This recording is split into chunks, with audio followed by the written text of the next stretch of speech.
Hello दोस्तों, स्वागत है हमारे चैनल पे। दोस्तों, इस वीडियो में हम जानेंगे कि आप अपना टीचिंग प्रैक्टिस फाइल या लेसन प्लान फाइल किस तरह से बनाएं। सबसे पहले मेरे पास मेरे कॉलेज का लेसन प्लान फाइल या टीचिंग प्रैक्टिस फाइल है, जो कि मेरे कॉलेजों द्वारा खरीदा गया है, यानी मैंने कॉलेज से खरीदा है। यहाँ पर लिखा है टीचिंग सब्जेक्ट।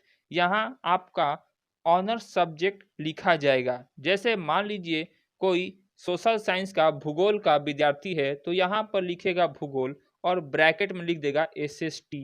अगर मान लीजिए कोई साइंस का विद्यार्थी है, तो साइंस में मान लीजिए वो केमिस्ट्री पढ़ाता है, तो यहाँ केमिस्ट्री लिखेगा और ब्रैकेट में लिख देगा साइंस। नेक्स्ट है सेशन। इसमें उसका जो सेशन रहेगा, जैसे कि किसी का 2020 से 22 का है, तो वो यहाँ 2020 से 22 लिखेगा। और वो फिलहाल किस ईयर में है, तो वो यहाँ पे सही का टिक लगा देगा। नीचे है सबमिटेड बाय, यानी जो ये बनाया है लेसन प्लान, उसका सब इसमें ब्यौरा रहेगा, यानी उसका नाम रहेगा, क्लास रहेगा, बीएड फर्स्ट ईयर या कोई, फिर क्लास का रोल नंबर रहेगा, रजिस्ट्रेशन नंबर जो कॉलेज द्वारा दिया गया, university number, university roll number जो उससे यूनिवर्सिटी से प्राप्त हुआ होगा। लेकिन दोस्तों, मैं यही कहूँगा, इसे आप फिलहाल मत भरिएगा। जब इसे जमा करिएगा तो आप अपने शिक्षक से पूछकर इसे भर देंगे। अभी फिलहाल इसके अंदर का जो क्रियाकलाप है उसे किया जाए। तो चले अब हम इसको अंदर क्या है देखते हैं। नेक्स्ट पेज है। यहाँ भी अपना नाम लिखना है, रोल नंबर लिखना है, और जिस स्कूल में आपको भेजा जाएगा पढ़ाने के लिए उसका नाम लिखना है, और आपका ऑनर सब्जेक्ट लिखना है। नीचे लिखा है नेम ऑफ द टॉपिक, यानी प्रकरण का नाम। यानी जो लेसन प्लान बनाइएगा, इसमें दोस्तों हमें 24 लेसन प्लान लगभग बनाना है। वो लेसन प्लान का टॉपिक यहाँ लिखा जाएगा। मैं दोस्तों ये कहूँगा कि इसे भी आप फिलहाल मत भरिएगा। जब सब आपका बन जाएगा तब लास्ट में इसे भर कर और इसे अपने शिक्षक को जमा कर देंगे। नीचे है सिग्नेचर बाई सुपरवाइजर। इसे फिलहाल आप कुछ मत करेंगे, यानी इस पेज को अभी फिलहाल नहीं छुएंगे। ऊपर भी लिखा है सेशन, इसे भी छोड़ देंगे। बाद में इसे आप भर दीजिएगा, या आप अभी भी भर सकते हैं।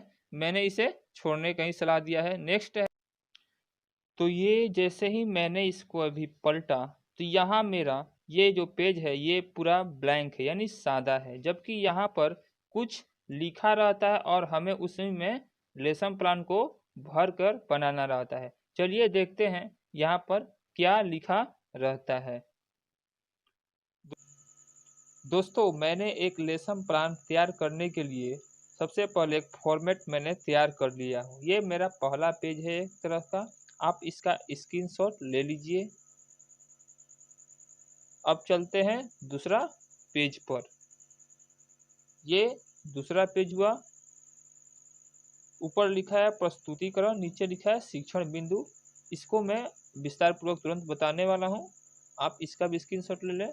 और जस्ट इसके बाद तीसरा पेज है। मैंने दोस्तों 3 पेज लिया है। आप अपने मुताबिक पेज ले सकते हैं, ताकि पूरा लेसन प्लान आपके कॉपी में अच्छा से लिखा जाए।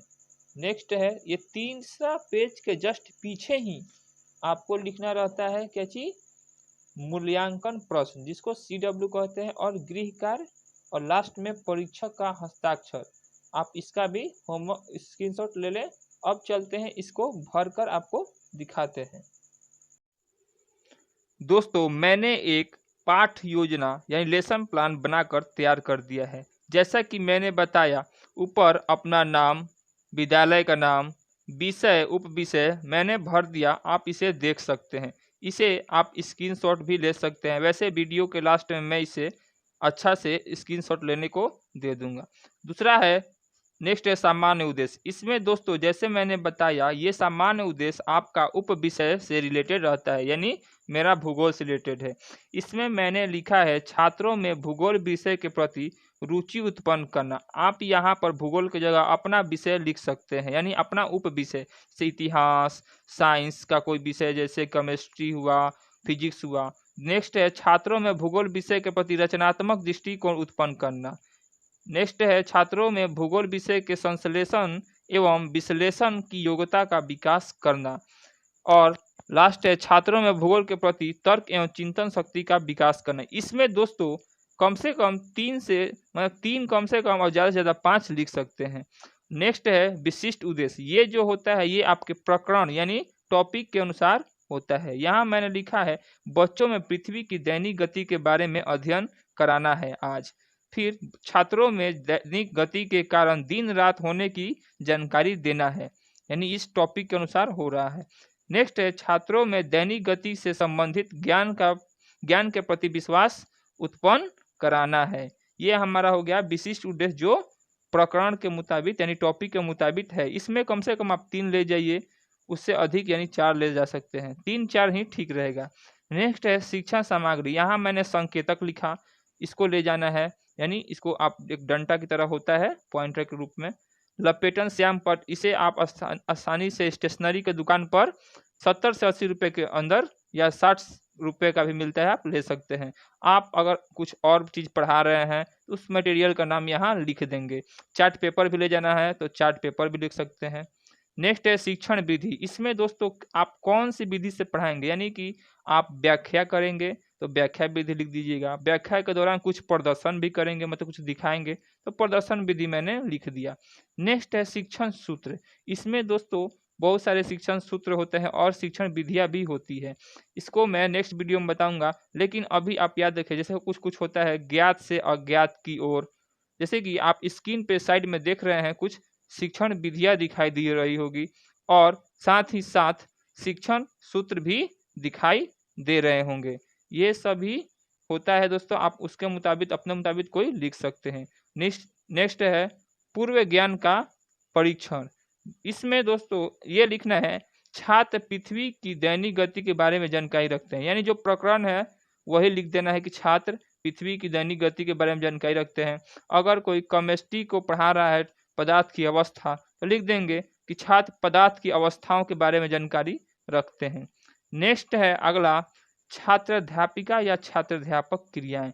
ये दोस्तों प्रस्तावना होता है, आपके क्लास में प्रस्तावना पढ़ाया गया होगा। इसमें क्या होता है बच्चों को अपना माने जो आप प्रकरण पढ़ाने जा रहे हैं उसको निकलवाना होता है, मतलब धीरे धीरे प्रकरण पे पहुंचना होता है। जैसे कि मैंने लिखा है सूर्य किस दिशा में निकलता प्रतीत होता है, तो बच्चे का आंसर है पूर्व में। नेक्स्ट है सूर्य पूर्व से निकल किस दिशा में अस्त होता है, तो पश्चिम में।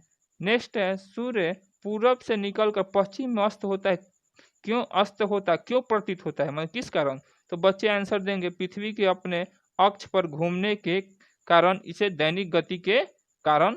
नेक्स्ट पूछेंगे पृथ्वी के दैनिक गति के विषय में आप क्या समझते हैं, तो बच्चे कुछ आंसर देंगे कुछ नहीं देंगे, लेकिन हमें आज यही पढ़ाना है तो इसीलिए यहाँ पर लिख देंगे समस्या, यानी ये प्रॉब्लम है, इसी की हम लोग चर्चा करेंगे और इस समस्या को ही हम यहाँ उद्देश्य कथन में लिखेंगे। आज हम पृथ्वी के दैनिक गति के यानी दैनिक गति के विषय में अध्ययन करेंगे। ये आपका जेड फॉर्म में होना चाहिए, यानी कि यहाँ से जो आंसर निकला पूर्व, तो यहाँ से और मतलब यहाँ से ही ये निकलेगा, पूर्व से निकलकर किस दिशा में अस्त होता है, पश्चिम में। जेड फॉर्म में होना चाहिए, मतलब यहाँ से धीरे से सीढ़ी की तरह ऊपर और ऊपर और ऊपर धीरे धीरे आप जाना है। ये दोस्तों पहला पेज हो गया। नेक्स्ट पेज में चलते हैं फ्रेंड। यहाँ उद्देश्य कथन लिखने के बाद हम लोग नेक्स्ट पेज में चलते हैं। नेक्स्ट पेज में हमारा पढ़ाई यानी टीचिंग स्टार्ट होता है। नेक्स्ट पेज होता है प्रस्तुतिकरण। यहाँ शिक्षण बिंदु होता है, यानी आप लेसन प्लान, एक लेसन प्लान में कम से कम 2 से 3 बिंदु यानी पॉइंट पढ़ाना रहता है। मेरा पहला पॉइंट है पृथ्वी की दैनिक गति। आप इससे रिलेटेड एक प्रश्न पूछ सकते हैं और एक ऐसा प्रश्न पूछ सकते हैं जो छात्र को मतलब थोड़ा परेशानी में डाल दे, जो यानी जो जिसको आपको पढ़ाना है वो प्रश्न पूछ सकते हैं। जैसे कि मैंने पूछा पृथ्वी जिस स्थान पर घूमती रहती है उसे क्या कहते हैं, तो छात्रों ने आंसर दिया अक्ष। नेक्स्ट क्वेश्चन था पृथ्वी किस दिशा से किस दिशा की ओर घूमती है, तो इसे बहुत कुछ ही लड़कों ने आंसर दिया, लेकिन हमको इसे पढ़ाना है तो इसे हम व्याख्या कर सकते हैं। ये जो प्रश्न है एसएसटी के जो विद्यार्थी है यानी सोशल साइंस के वो कुछ नहीं लिखते हैं, ज़्यादातर साइंस के विद्यार्थी ही लिखते हैं और लिखते वक्त यहाँ लिख देते हैं विकासात्मक प्रश्न, विकासात्मक प्रश्न। आप लिख भी सकते हैं, नहीं भी लिख सकते हैं। आप व्याख्या दीजिएगा, या व्याख्या लेकर आप मतलब एक पॉइंट पढ़ाइएगा। इसे कह सकते हैं कि एक पैराग्राफ पढ़ाएंगे, और साथ ही यहाँ बोध का प्रश्न। बोध का प्रश्न का मतलब ये होता है जो पढ़ाएंगे उससे रिलेटेड हम क्वेश्चन करेंगे, और क्वेश्चन के दौरान छात्र आंसर देंगे, यहाँ लिखेंगे, यानी जो क्वेश्चन कीजिएगा उसका छात्र आंसर देंगे, छात्र क्रिया के अंदर लिखा जाएगा। यहाँ लिख देंगे, जब आप व्याख्या कीजिएगा तो छात्र चुपचाप सुनेंगे, तो लिख देंगे छात्र सुनेंगे। और जब व्याख्या करेंगे साथ साथ आपको बोर्ड पर भी कुछ ना कुछ करते रहना चाहिए, जैसे कि मेन मुख्य मुख्य बिंदुओं को लिखेंगे, यहाँ लिख देना है। दोस्तों एक और बात बता दे रहे हैं, यहाँ लिखा है श्यामपट्ट का है। आप एक ब्लैक रंग का कागज मिलता है, उसको यहाँ चिपका दीजिएगा, और उसी के ऊपर व्हाइट रंग का, जैसे शादी के कार्ड पर नाम नहीं लिखा जाता है, उसी तरह के पेन से लिख दीजिएगा, ताकि लगे कि हाँ श्यामपट्ट पे मैंने लिखा है। सुंदर लगने के लिए ये थोड़ा एट्रैक्टिव लगता है। मेरे पास नहीं था तो फिलहाल मैंने छोड़ दिया। यानी यहाँ पे आपको ब्लैक रंग का एक कागज साट कर उसके ऊपर ही ये लिखना है। अब यहाँ है पृथ्वी की दैनिक गति का अनगिनत, ये मेरा दूसरा पॉइंट है। आप कोई भी मतलब एक लेसन प्लान के अंदर कुछ दूसरा पॉइंट ले सकते हैं। इसमें भी मैंने प्रश्न कर दिया। आप प्रश्न कर भी सकते हैं, नहीं भी कर सकते हैं, डायरेक्ट व्याख्या भी कर सकते हैं। व्याख्या के दौरान भी यहाँ लिख सकते हैं छात्र सुनेंगे। अगर मान लीजिए कुछ TLM यानी टीचर लर्निंग मटेरियल, यानी जो दिखाना होगा जैसे चार्ट पेपर या ब्लैक बोर्ड पर डायग्राम बनाकर, तो यहाँ आप मेंशन कर देंगे। इसे दोस्तों फिर से बता दे रहा हूँ कि ब्लैक रंग के कागज पर उसके ऊपर व्हाइट रंग का स्याही से लिख देंगे तो और अच्छा रहेगा। नेक्स्ट है, यानी दूसरा पेज रहा, और तीसरा पेज है, यानी अभी वही मेरा दूसरा पॉइंट ही चल रहा है। उससे बोध का प्रश्न मैंने निकलवाया, यानी जो पढ़ाया उसी से मैंने प्रश्न किया, इसी के अंदर से मैंने प्रश्न निकाला और बच्चों ने उसका आंसर दिया। अब नेक्स्ट तीसरा पॉइंट था ये, इसे भी मैंने यहाँ पे एक दो प्रश्न किया, और यहाँ मैंने उसे व्याख्या कर दिया। आप प्रश्न नहीं भी कर सकते हैं, कोई जरूरी नहीं है, लेकिन साइंस के स्टूडेंट हो तो आप प्रश्न करना। यहाँ व्याख्या किए, फिर इसी व्याख्या से मैंने बोध यानी जो पढ़ाए इसी से प्रश्न पूछा, और साथ साथ मैंने चार्ट पेपर भी दिखाया। आप चार्ट पेपर बना सकते हैं, वो जो मिलता है बड़ा वाला पेज 5 रुपया वाला, उस पर आप बना सकते हैं। नेक्स्ट है दोस्तों, ये दूसरा पेज हो गया, सॉरी ये तीसरा पेज हुआ। तीसरे पेज के जस्ट पीछे, तीसरे पेज के जस्ट पीछे में आपको लिखना होगा मूल्यांकन के प्रश्न, यानी कि पूरा जो 3 पॉइंट पढ़ा है उससे रिलेटेड एक दो प्रश्न कर दिया जाएगा, जिसको CW के अंतर्गत हम लोग देखते हैं। और नेक्स्ट है गृह कार्य, यानी आपको होमवर्क भी देना रहता है। यानी होमवर्क आप दे सकते हैं, इसको आप स्कूल में मतलब जहाँ पढ़ाएंगे सिर्फ क्वेश्चन को ही चर्चा करना है, आंसर नहीं पूछना है, क्योंकि ये है होमवर्क। लास्ट में लिखेंगे परीक्षक का हस्ताक्षर, यहाँ परीक्षक का हस्ताक्षर लिख देंगे, वहाँ टीचर देंगे आपका हस्ताक्षर, और यहाँ पे आपके मतलब जो जो कमी था या जो जो अच्छाई था वो लिखेंगे, जैसे कि मेरे टीचर ने मेरे को लिख दिया है। और हाँ दोस्तों, शुरू टीचर डायरेक्ट गुड या एक्सीलेंट नहीं देते हैं, क्योंकि ये एक नियम के अनुसार होता है। आप धीरे से सीखते सीखते ऊपर जा रहे हैं, इसीलिए वेरी गुड शुरू के दिन आशा मत करिए, क्योंकि शिक्षक आपके अंदर सुधार देखते रहते हैं। ठीक है दोस्तों, ये रहा हमारा मतलब लेसन प्लान का फाइल। नेक्स्ट पेज पे ऐसे ही स्टार्ट कर देंगे, फिर इसका भी 3 पेज होगा, 1 2 3। आप जितना पेज ले सकते हैं आप अपने से मुताबिक देख लीजिएगा कि मेरा कितना मोटा है, कितना बनाना है। ये यहाँ पर दोस्तों मेरा तीसरा पेज यानी तीसरा पॉइंट समाप्त हुआ, और तीसरा पेज के लास्ट में मैंने यहाँ लिखा है मूल्यांकन प्रश्न, जिसे आपको भी लिखना है। ये मूल्यांकन प्रश्न वो होता है जो तीनों पॉइंट में आपने जो पढ़ाया है उसे यहाँ CW के रूप में पूछेंगे। और ये प्रश्न जो आप इसको ऑब्जेक्टिव तौर पर, फिल इन द ब्लैंक्स तौर पर, या एक मतलब परिभाषा के तौर पर भी पूछ सकते हैं। जस्ट उसके नीचे लिखें गृह कार्य। गृह कार्य यानी होमवर्क देंगे जो आपने पूरे तीनों पॉइंट में पढ़ाया है। इसमें भी आप ऑब्जेक्टिव तौर पर फिल इन द ब्लैंक्स यानी रिक्त स्थानों की पूर्ति करें उसके तौर पर, तथा कुछ चित्र के माध्यम से भी बनाने का HW यानी होमवर्क दे सकते हैं। दरअसल दोस्तों अभी हमारे कॉलेज में ये दोनों चीज एक आता है लपेटन श्यामपट, उस पे देने की बात की गई है। यानी हमारे क्लास के जो स्टूडेंट है वो मूल्यांकन यानी CW और गृह कार्य प्रश्न लपेटन श्यामपट पे दे रहे हैं, और आपके अगर स्कूल में या इंस्टीट्यूट में ऐसे दिया जा रहा है तो आप उसको लपेटन श्यामपट पर भी इसे लिख सकते हैं, लेकिन कॉपी में लिखना इसका अनिवार्य है। नेक्स्ट नीचे लिखा है परीक्षक का हस्ताक्षर। नेक्स्ट है परीक्षक का हस्ताक्षर, यहाँ आपको लिख देना है और कुछ यहाँ मतलब गैप छोड़ देना है, जिसके कारण जो आपके टीचर हैं आपका अवलोकन करेंगे वो यहाँ पर अपना सिग्नेचर करेंगे और आपके अच्छाइयों और कमियों को बताएंगे, क्या क्या आपको सुधार लाना है। ठीक है दोस्तों, और जस्ट इसके नेक्स्ट पेज में फिर से हम लोग पाठ्य योजना बनाएंगे और अपना आगे का लेसन प्लान बनाते रहेंगे। ठीक है।